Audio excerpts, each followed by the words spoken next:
So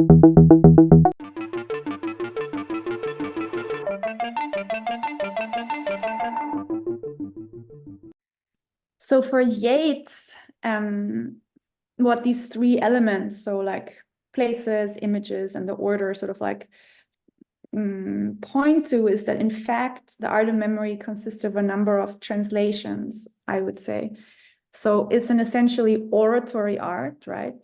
It takes something that was heard and deposits what was heard in the form of images into a certain mental place in order to then, on an occasion, translate those images into speech again as one walks through the places and looks at these images, which then inspire and sort of like give the words to the speaker.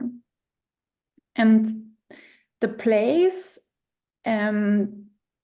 retains the image in the way that a wax tablet does, meaning that you can reuse the same topology of places, the same memory palace. The topoi remain, while the images can and will change depending on the occasion. So if you have deposited certain images in your memory palace, you've like kind of traced them into the wax. If you don't retrace them, then they're just going to disappear, but you can also smoothen out the wax tablet, etc.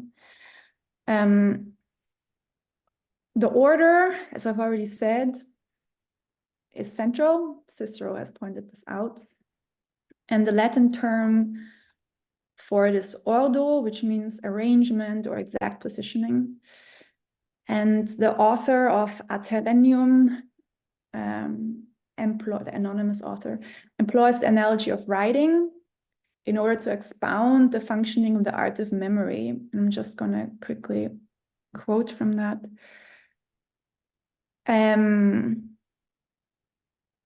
The places, the anonymous author writes, are very much like wax tablets or papyrus. The images, like letters. The arrangement and disposition of the images, like the script.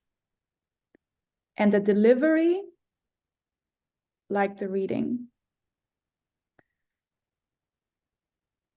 So this is, of course, one way of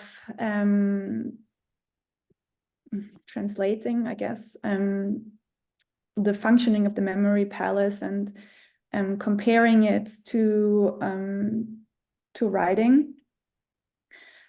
And Carson supplements the analogy of the script when it comes to order with the ancient Greek notion of the cosmos. And of course, the cosmos can, and in fact does, denote many different kinds of order, right?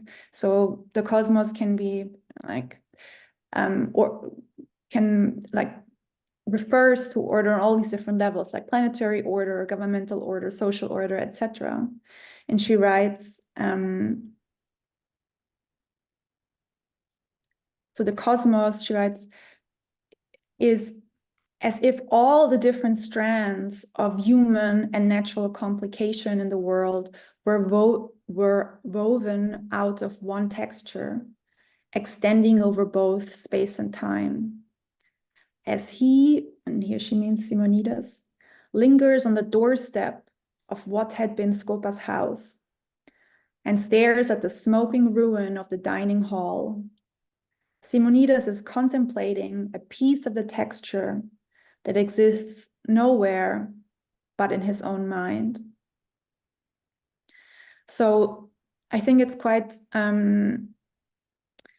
interesting to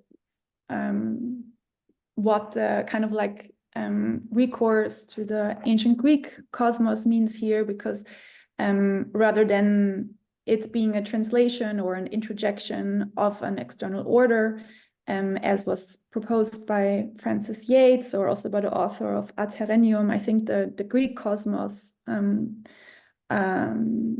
notion of the Greek cosmos here allows N. Carson to somehow make a more fundamental argument about the texture in which also the art of memory partakes.